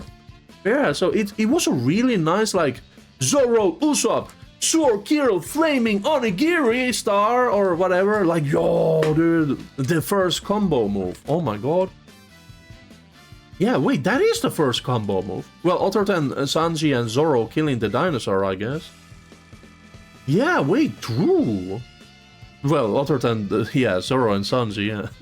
I guess that was the first combo move. Oh well. Anything else? Yeah, Luffy's instinct sucks in LA. Oh yeah, and Nami's ball staff was broken by Miss Valentine. Right. But yeah, I think yeah, Miss Valentine tries to use her kilo guillotine technique on Usopp, but then oh wait, yeah, Vivi and Nami knock her away, and then a whole fight starts with Vivi and Nami going against Miss Valentine. But they end it by having Vivi like restrict Miss Valentine by curling her peacock strings at her at Miss Valentine's neck, and she's like choking down. And then Nami comes in with the broken bow staff and just knocks her out. But technically, couldn't Miss Valentine add weight to her? Because you know about physics, right? There's this thing called physics, where if an object weighs a lot and another object crashes into it, the determined factor on which breaks down is, well, it's the impact speed with weight against the other objects. Oh yeah, it's the moving object has both impact speed, the speed on which it's traveling at, its weight, and the structure like integrity played into the power against the unmoving object, its weight and its integrity. So if the moving object has more power with the speed plus integrity plus weight against the unmoving object, who only has two things left, if Miss Valentine has increased her weight to... Isn't her max limit like 10,000 kilograms? Yeah, doesn't she beat up the dinosaur in the original media with that one? Yeah, if she only had increased her weight to 10,000 kilograms, then Nami, who like bonks her with the staff will have just like bounced off, because she's too weighty to be punched. Like, you don't punch a concrete wall, for example. Like, oh yeah, my fist is faster than the wall. Like, no. The wall has more weight, and the structural like integrity is way more than your moving fist. That's why the concrete wall doesn't break. But if a car were to crash into a concrete wall, that would be a different case, because the numbers are higher. Yeah. So technically, Miss Valentine could have avoided all that by just tanking it up, you know. But I guess she still has like a reaction time limit to her like adding weight to her, yeah. But yeah, because she is literally just knocked out by Nami by like punching with the broken staff. Yeah, pretty much punching, yeah. But if she only had weight, she could have avoided that, yeah. The physics, man. Man, I don't have the voice for this. I don't want to explain anything anymore. Yeah. Yeah, we did, man, the Luffy versus Mr. 3, that was kind of short. Okay, voice, just work for 2 minutes. Luffy versus Mr. 3, very short, and we didn't really get to see too much like Gomu Gomu no Hammer action, where Luffy uses the wax hammer, the candle lock hammer that Mr. 3 creates. He only uses it like a couple times. At first, when Luffy finally catches Mr. 3 in a Proki's cave, he gets one of his fists locked out after he tries to punch Mr. 3, but he blocks the punch with his like steel wax shield. But then he locks both of Luffy's arms out and like drops him into one of the holes in the cave. And then he comes down to Luffy and starts like slashing him up with his wax sword. But then when he tries to finish Luffy off, he accidentally, Luffy dodges and Mr. 3 misses, and he breaks one of the locks, the candle locks on his arm. And then that's when Luffy realizes, oh, I can break wax with more wax. And then he throws one candle lock hammer champion punch at Mr. 3, breaking his shield and hitting him in the face. And then Mr. 3 flies into the wall of the cave, and is knocked out. And I feel like that was a little too short, man. I feel like we needed a little bit more. But I guess Mr. 3 is not really a fighter kind of guy, you know? So they kept it very short with Luffy going against Mr. 3. But yeah, I mean, I guess it was fine, but that's just one of those things that I write into a note about. Like, oh, it was kind of short. Could it have been a little longer? Maybe. But it's not bad that it was short, but it just felt like we were like maybe missing out a little bit, you know? Oh, and then, yeah, the giants both survive. Luffy breaks Dory free as well. And the giants, they hug and get back together, and they're like, "Oh, you're hugging too hard. My gutted guts with your sword are being crushed apart." And yeah, then the Straw Hats leave, and the giants, they say like, "Oh, when you're leaving, just don't look back and go straight forward. Have your trust in us." And that's when the island eater goldfish appears from Usopp's tails and tries to eat them, and the giants use Hakoku sovereignty across the ocean right into the goldfish, and it gets blown apart on the inside, so they can just sail straight through it. And man, it looked real nice. Because, well, I guess in the original media, when the blue ogre and the red ogre used their Hakoku sovereignty attacks, they have both a blue and a red hue to it, and then they combine into this purple strike. But in live action, the water inside the strike, as it was splashing all over and created like this wall of like split water, it was actually rainbow colored. There was like a little rainbow hue going across the attack itself. So yeah, I mean that's a pretty cool. But we didn't get the color coded strikes, the slash strikes from the Hakoku attacks, which is kind of a shame, man. Oh, it actually changed the video. Well, we are just about done, so we can actually not listen to this. And yeah, and next time, yeah, we'll be talking about episode, well, I guess 6, 7, and 8, huh? I'll do another triple session to yap on about. But yeah, the final scene on episode 5 was the Straw Hats getting together and cozy on the ship, and just like partying and eating food and resting up, and Usopp gets to be the hero. That was so nice, because Usopp was like, well, I didn't really do anything, but everyone was like, yeah, you were the hero. And even Zoro was like, oh man, we couldn't have gotten out of that if it weren't for the great Captain Usopp. And Usopp was like, oh, but I didn't really do anything. But then he was like, oh, okay, fine. I guess I'll be the hero. That was so nice, man. And they're all like wearing these cozy hoodies. Vivi was actually wearing her original outfit from the pre-Drum Kingdom part, yeah. But yeah, they were all getting cozy and so on. But then they finally showed that Nami is actually sick, and that'll be the story for next episode.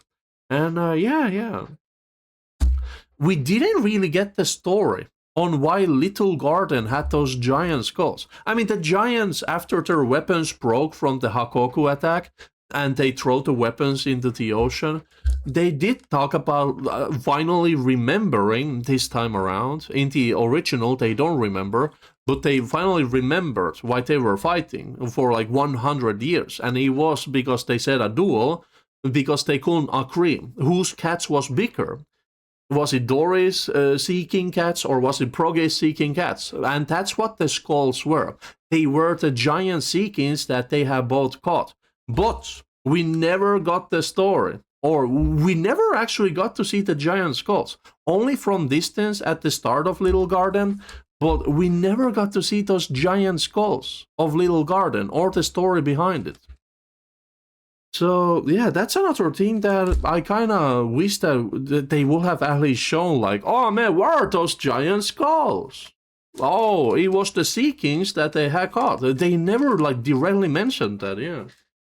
Oh my god, but there you go. We're done. We're done talking about One Piece for today. I guess, yeah, I think later today, I am going to watch the last episodes, so that tomorrow, when I play Pokopia again, or might not even be tomorrow, I might do the daily stuff in the morning tomorrow, and then it'll be the day after tomorrow, yeah. We'll talk about the final episodes of One Piece live action season 2, but for now, let's play some Pokopia, huh? Yeah, because that's what I want to group these episodes with. I want to talk about One Piece, and then I want to play some Pokopia. And that's what we're gonna do, but we won't do this for too long. We'll do the daily stuff, and we'll probably actually go into the Clefairy Dream Island, yeah. Oh my god. Oh, mamma mia, but that was a lot to talk about, holy. I mean, I'm greatly enjoying One Piece. I'm glad we finally got the season 2, man. And yeah, this time around, there aren't like any writers guild blockades or anything like that going on. So season 3, I think we'll get season 3 maybe in 2 years, I would like to say, because this took like how long? It was like 3 years, right? Yeah. But this time around, season 3 should be faster. Because it's going to be all about Alabasta, the next region we're gonna go. So they don't actually have to change the setting too much. Oh god. Wait, update data? Wait, there was an update? Can we read about that?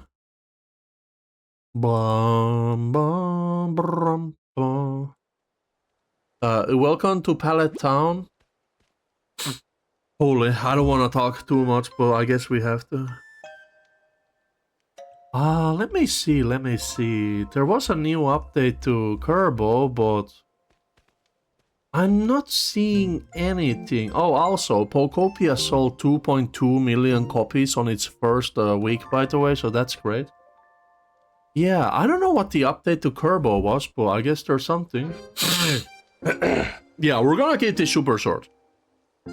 Or should we? Nah, we should. Yeah, we should always couple this One Piece live action talk with Pokopia. But oh god, I have to do this, I forgot. So anyways, here's what you missed from yesterday.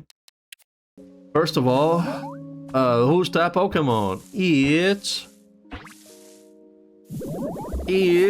Cricketune. I might be willing to actually transfer Cricketune into Pewter City instead. I'm going to change this whole area today. But yeah, another day, another beautiful tune. I guess I gotta read this out loud. Who are you? Did you like my performance? No. I'm so happy to meet a new friend. Let me see if I can express this as a melody. Yeah, that's it. Yes, who's that Pokemon? It's a cricket Pokemon. By allowing its cry to resonate in the hollow of its belly, it produces a captivating sound. Okay, cool. Moving on.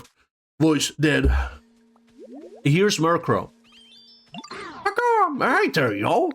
You won't happen to know where the humans live around here, won't you? No. What? There aren't any humans here at all? Yo, you serious? That ain't good. I want to feel my home out with a bunch of shiny stuff. He's going robbing. And you know, human homes have jewels and glass and all kinds of sparkly things, yo. Oh god, my voice is so dead. Guess I have to think up a plan B. Murder Pokemon. Darkness Pokemon. They awaken at dusk and take wing in the twilight, lean into the espresso and get home before the Murkrow fly. I might keep Murkrow in my palette town, yeah, true. Here is Lopro. What up? Oh, I just had a good idea. What was it again? Oh, well, anyway, hope to see you around. That was the whole interaction. When a Slowpoke went hunting in the sea, its tail was bitten by a shoulder that made it evolve into Slowpro. Oh god. Here is Venomoth. They appeared in the wrong place, but I guess that's fine, actually. Oh wow! I had my apologies. I was just a bit startled to be spoken so suddenly. If I may ask, by the way, how are you at handling poison? Dead. They spread poison by flapping their wings, yeah. Oh dear, you may be experiencing a short bout of dizziness. And then I died. Poison mod Pokemon wings are covered with dust-like scales. Every time it flaps its wings, it loses highly toxic dust, thus killing us. Okay, but I have a ridiculous amount of money. The sky's the limit. Huh? And, oh, there we go. Oh my god, okay, cool, yes. Oh, Mamma Mia. Welcome to Pallet Town. things that have happened here so far is that I finally got the ribbon cake, and there is a very lovely Sylveon waiting to eat it. Delicious, especially after I've stepped on the cake. Why, hello, how do you do? What a lovely little spot. Oh my, you created this charming haven. I'm sure it'll fill up with Pokemon in no time. If the Pokemon begin to quarrel, you must allow me to help. I'm quite adept at stopping fights, you see. My dearest hope is to help us all get along. Right next to the Venomoth. Sylveon is the... Oh yeah, Fairy is weak to poison. Oh no. Intertwining Pokemon.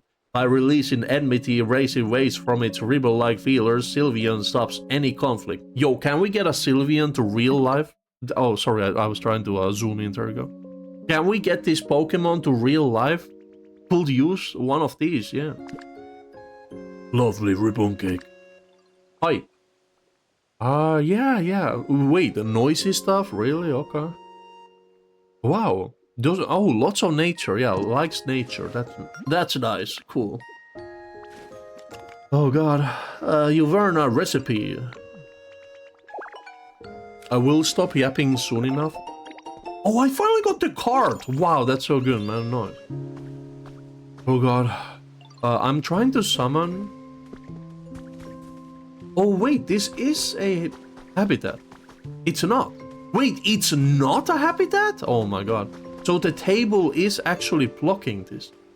Ooh, that's kind of bad. Yeah, this is supposed to be a habitat, but I have to remove the table, man.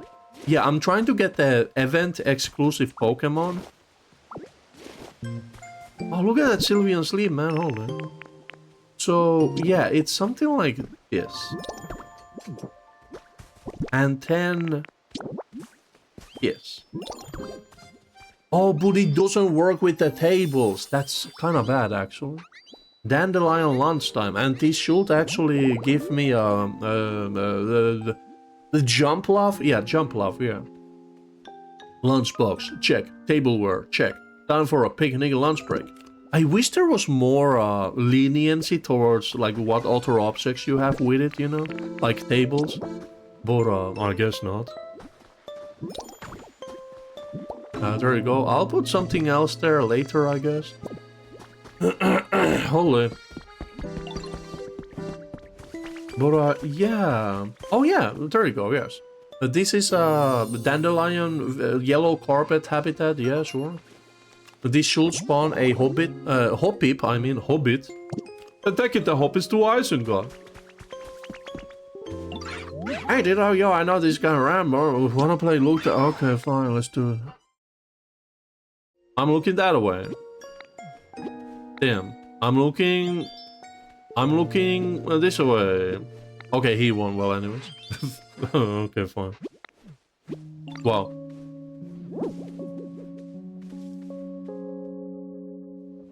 Well, nothing here. Oh well. I'm never gonna lose this game, yo. We'll see about that. Yeah, my flower maze over there is progressing pretty cool, yeah. And, yeah, I guess we have, oh no. Whoa, nice. Living here would be so, nice. Rowlet is here. Oh no, I don't want to check this Pokemon because I feel like I'm supposed to be building Pewter City, not doing all this here, so... We're actually gonna move what's his name, Cricketune to Pewter City as well. I also got this combination wrong when I placed these items first, but yeah, it's basically, it's the backpack, the bottle, and then the lunchbox, and that's what Skiploom comes for you. Hey, check it out, isn't my flower so nice and pretty? Check it up, I funk it up. It's full of energy because, I mean, this whole place is just so nice, you know? So yeah, I'm thinking about living here. I hope we can be friends. Okay, got it. Yeah, I think I'm gonna keep Skiploom here, yeah. When the weather grows cold, Skiploom's flower closes and the Pokemon cannot photosynthesize, so it flies away to warmer regions. Wow. Yeah. Soft stuff, lots of nature, nice breezes, pretty flowers, spinning stuff, dry flavors. Bright. Oh, I don't like that one. Well, you're gonna have to live during the daytime then. Yeah, because a lot of Pokemon here are actually nighttime Pokés, yeah. No, I'm not gonna check that. I'm gonna skip that one. Where is Cricketune? Oh, also I got this. Oh, also it's daily, right, yeah. Also, yeah, we got stamps, right? Stamp period. That's for, Oh. Oh, right, yeah. Well, I don't need an Ep3, so... Yeah, it's tomorrow when we get the presents from stamps, okay. Antique chest. Okay, very good, very good. I'm gonna take that. Oh, blue wildflowers. Give me all. Oh, I finally got the lock recipe. I've been waiting for this one. I've seen other people use it. And then one rare Pokemetal. Okay, nice. And then we're done for this. Okay, good. Gather twine. Well, I can't do that here, so... There we go. Okay, nothing else. Very good. Yeah. Well, anyways... Yes. Let's play some of these. So we're here. Well, Just real fast.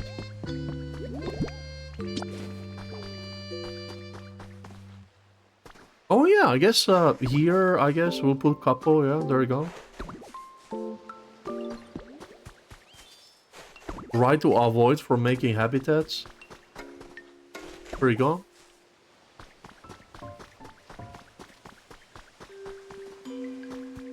Yeah, avoid making habitats. Couple flowers here, nice. I wonder if I'm making too much in this tight location. It might even mess up the other frames on my palette now. So we should be actually moving away from this spot. To be honest. Yeah, let's add a couple more flowers here and then probably here as well. One over here. And that about does it. Okay, cool. Good enough. Oh yeah, Cricketune with me. Yeah, let's actually break Cricketoon's home as well. Roll it, you're in the way. Get out of here, punk. Yeah, because I want to turn this into well, actually, yeah, we can... Oh my god, there's 2 Pokemon. No, that's too much. I don't want these Pokemon to be in Pallet Town, because they need to be in Pewter City. Okay, Cricketune, where are you? I saw you. You're here, right? With me if you want to leave. Yeah, I've never tried to transfer any Pokemon, so I think this might be it, how you do it. Yeah, let's try it. Blah, blah, blah. Oh my god. Yes. Yeah, I think we should go check the flower patch here with the dandelions. And yeah. There might be a Hoppip. I mean, holy. I need to stop yapping. A new Pokemon in Security Camera 1. Okay. A new CD. Ultra Ruin. Okay. Wait, from what? Oh, is that Sun and Moon? Oh, it's like yellow and black? Oh, okay, interesting. Static and jumbled noises. Yeah, it might even be Ultra Sun and Moon, yeah. Oh. Yeah, because there wasn't Sun and Moon. Yeah, it was like orange and purple, right? Yeah. So that's Ultra.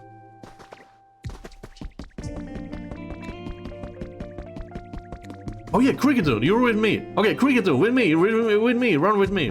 Come here first, fast, real fast. I don't have time to check any of this stuff. Well, maybe I can check the sand out of my pockets. Oh, I can make one of those. Okay, that's nice. Rare. There we go.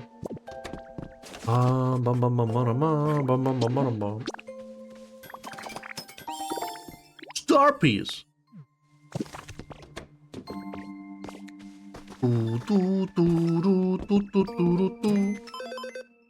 Oh wait, what am I doing? I guess I'm getting money. Okay, sure, yeah. Okay, yeah, whatever, yeah. Bum, bada, bum. I want to stop speaking, please. Okay, Cricketune, follow me still. There might be a new Pokemon. Where are they? They're not here, man. They're not here. Hoppip is not here, man. Where's Hoppip, huh? Damn. Oh well. Let's get the hell out of here.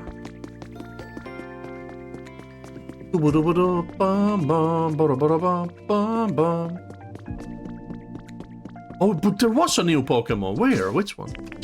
Security cam number 1. Security cam. It's this one, right? That one, yes. Where? Who? Huh? I don't see anyone. What are you on about? There's a new Pokemon. Where?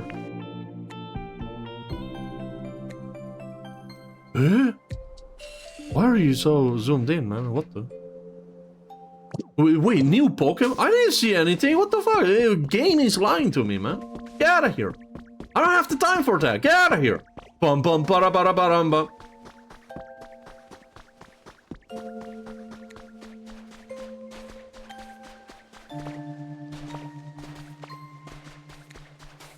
Why can't Cricketune be faster? Get your ass over here. We gotta move. We're going to Pewter City. I'm on my way to Viridian. No, Pewter City. Yeah, I think we'll only do a Dream Island today, and then I'm gonna get like a whole bunch of nature materials from there. Yeah.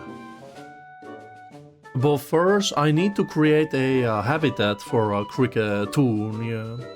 Oh, I also wanted to move Cricketot away, but nah, we'll keep Cricketot for now.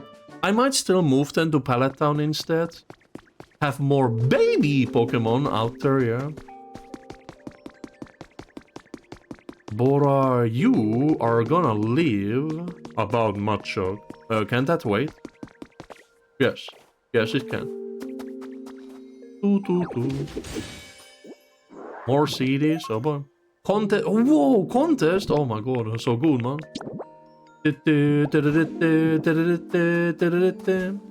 Oh wait, no, that's just bug contest, yeah, from Gold and Silver. Oh yeah, right, so this habitat needs to be created like this. Blobbity beep. I wanna get a Axew over here, yeah. Yeah, or this guy. Oh yeah, that's Axew, and this one, yeah, I wanna get this one. Or maybe a Haxorus. Lumberjack. You know what, Cricketune? You can live right here. This is your new home. The tasty lying around here on the floor. I guess it is a cricket, I guess. There you go, good. Yeah, I gotta see in the race. Man, Larvitar is never going to catch up, dude. Wait, could it be? No. No. Shut up, no. No more. Please. Garbage. Yo, this ain't the race. Be nice to Larvitar, huh? What are you doing, huh? Let him win, dude. Don't just jump on like blocks two blocks tall, yeah. Blocks, 2 blocks tall, yeah. Garbage. Here. Delicious. This is going home. We can drop these somewhere. Let's see. Yeah, I think that's the bunny or a squirrel Pokemon, right? Yeah. Yeah, I think we saw them in a trailer, so I know all about them. Which means someone out there is going to be cooking. Bags here and bags here. Okay, I'll add a crate here later. Papers. I do love me some papers. Can't put them there. Well, I guess I do have a table, but I don't want to use it here, man.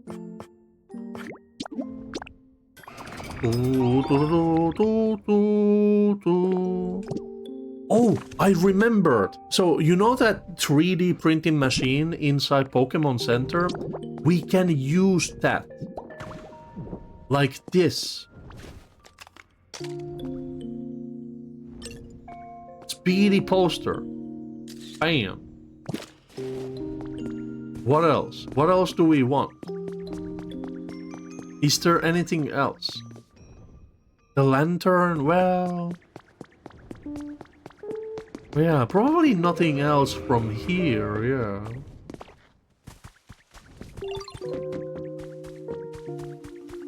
But anyways, we gotta get the hell out of here. There's too much text going on. I don't like it.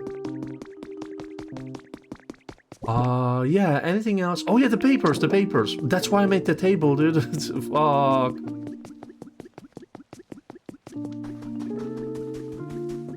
Also, I realized I can dash by holding down B.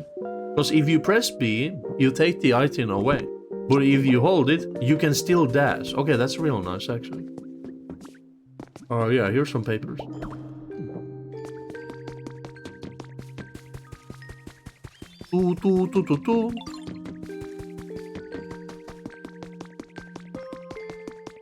Yeah, we'll see Peter sitting later. But for now, we gotta chat, man. We gotta chat. This is way too much talking today. Voice is not handling this. But yeah, we will only go to Dream Island, gather some resources, and add that resources to my pallet down. Yeah. So we'll do it this way, yes.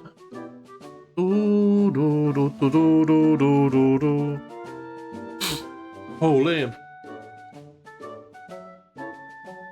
Oh my god, but at least I got that One Piece talk out of the way, man.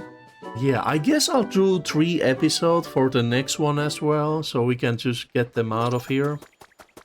Security camera 1 has spotted a new Pokemon. Are you sure? Because I saw nothing.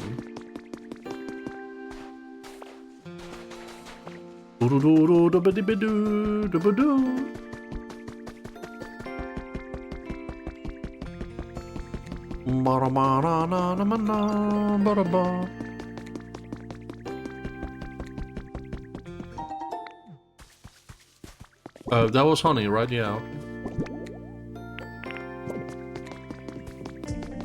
Okay. Security cam with new Pokemon. Oh wait, there is. It's just in the water. I just didn't see it. Delicious. Wait, who is this then? Yeah, wait a moment. I'm maybe a slow king? A war turtle? War turtle, I'm guessing? Oh yeah, I thought so. I was just actually thinking about having both Squirtle and Blastoise, but not a war turtle yet. Yo, nice to meet you. You can catch me around here anytime. What's that? You're working hard to make it easier on the Pokemon living in the area?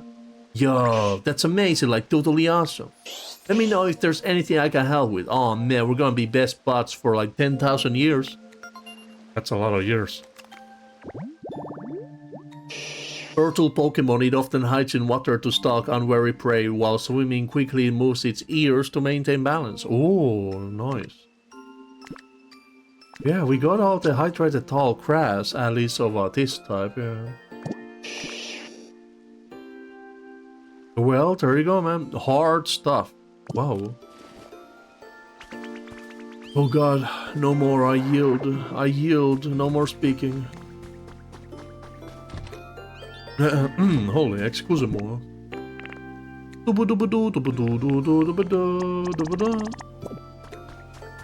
Wait, I wonder if you can eventually make a twine out of wine rope. Oh, okay. Oh yeah, so the reason why I want to test the 3D printer is because I want to make the Hitmontop habitat, yeah. But to do that, I need to get some Pokemetal. Let's get... Oh wait, no, from here, Pokemetal. Let's get both regular and the rare ones. There you go. So, to get the Hitmontop habitat, we're gonna need 16 times the detail of punching bags. We're gonna need more candles. We're gonna need 4 times the size of Fallout 4. We're gonna need this medical kit for 2 things, actually. Too close, okay. We're gonna need leftover apple. We're gonna need interactive weather systems. We're gonna need Pokemon Center. Yeah, I have no reason to buy anything else from Hoppip, so we'll see that later. So apparently you can also steal literally everything from here, but I don't want that. I want it to stay as it is. But yeah, let's check out this 3D printing machine. Can I steal? No, you can't steal the machine, okay. So this is how it works. Yeah, because I accidentally took a photo of these wildflowers. But apparently, when you use the references, you can do this. How many copies of the Speedy poster will you make? Oh. Oh, it uses rare for the poster. Well, I'll only make one, because I like this poster. Wow, power of technology, man. Can I 3D print a... Oh, but then it says, oh yeah, you got that one. Oh, okay. So you can still do it like this. I guess the mark is there to tell you that, oh yeah, you got this. You don't have to worry about this if you don't want to, like, you know, have it in your album anymore, yeah? But then we're gonna need punching bag. 4 metal! Oh my god! So it is gonna cost a lot of metal, though. We're gonna need 1 medical aid kit, yes. And then I'm hoping to get 2 candles.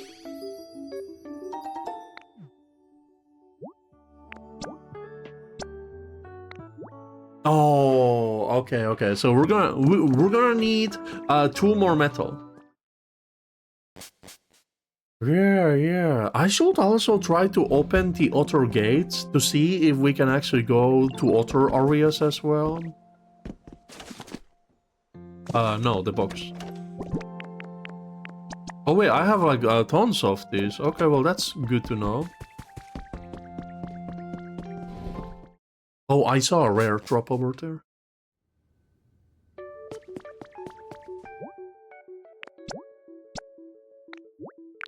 Yeah, for now, let's do this. There you go. I kind of want to have the town map though, to be honest. So there you go. We can remove those references because I'm not gonna need these anymore, yeah. The Letion, this one, that one, this one, and also this one. There you go. But then I want to take a photo of, let's see. You can't copy that, but you can copy the doormat, so we're gonna need one of those. Water pillar quarter? Wait. I wanna create like a water pillar, man. And then the town map, very good. Pokemon Center counter.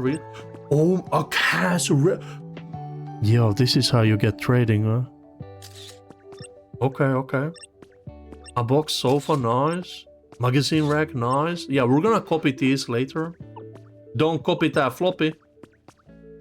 You won't download a delicious pizza. Yeah, yes. In fact, I will download a delicious pizza. Yeah, we're gonna do all that later. But for now, we gotta go put all this stuff down and then go to the Dream Island in no commentary and then we'll be set to go. In fact, I think I could already probably get rid of my commentary, yeah. Because I'm just gonna go put all this stuff down and then we're gonna go visit Dream Island, yeah. Yeah, I feel like that's it, man. Let's set up text here for now. Commencing no commentary or Cloud Island gathering. Chill and enjoy. Nah, too much, there you go. Yeah, you have this here for now. I'll eventually get rid of it once we're in the game, yeah. But there you go. And now you know, this will be just no commentary from here on out. You might be wondering, but why? I used up my voice, okay? Like, don't ask me why, man. I'm out. Adios. Woo! Yeah, more story next time. Maybe. Depends. Yeah, I guess it depends. Yeah, let's go. Woo!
Thank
โ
you